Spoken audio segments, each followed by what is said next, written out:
22 দিন পর আবারও মাঠে গড়িয়েছে ঘরোয়া প্রিমিয়ার ফুটবল লিগ। এদিন হেরেছে আবাহনী, 1 পয়েন্ট পেয়েছে বর্তমান চ্যাম্পিয়ন মোহামেডান। ব্রাদার্স 2-1 গোলে জয় পায় আবাহনীর বিপক্ষে। রহমতগঞ্জ 2-0 হারায় ফকিরের পুলকে।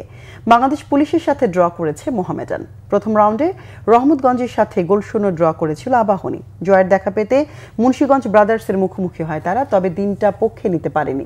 নেপালের অঞ্জন বিস্টার গোলে 4 মিনিটে এগিয়ে যায় দ্য অরেঞ্জরা। বিরতির পর পেনাল্টি থেকে ব্যবধান হয় দ্বিগুণ।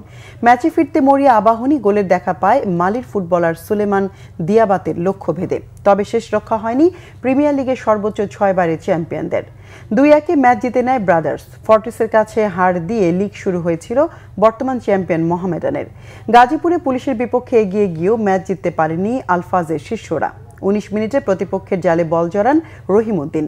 বিরতির পর বাবলুর গোলে সমতা আনে পুলিশ। আক্রমণের ধারে প্রতিপক্ষের রক্ষণ আর ভাঙতে পারেনি মোহামেডান। 1-1 গোলের ড্রয়ে পয়েন্ট ভাগাভাগি করে নিতে হয় দুদলকে। মানিকগঞ্জের আদু ও রাজন হাওলাদারের গোলে ফকিরের পোল ইয়ংম্যানসকে হারায় রহমতগঞ্জ। 2 ম্যাচে সমান 1 পয়েন্ট জায়ান্ট মোহামেডান ও আবাহনীর। সমান 4 পয়েন্ট হলেও গোল ব্যবধানে টেবিলের শীর্ষে রহমতগঞ্জ, দ্বিতীয়তে বাংলাদেশ পুলিশ, সমান 3 পয়েন্ট ফর্টিস ও ব্রাদার্সের।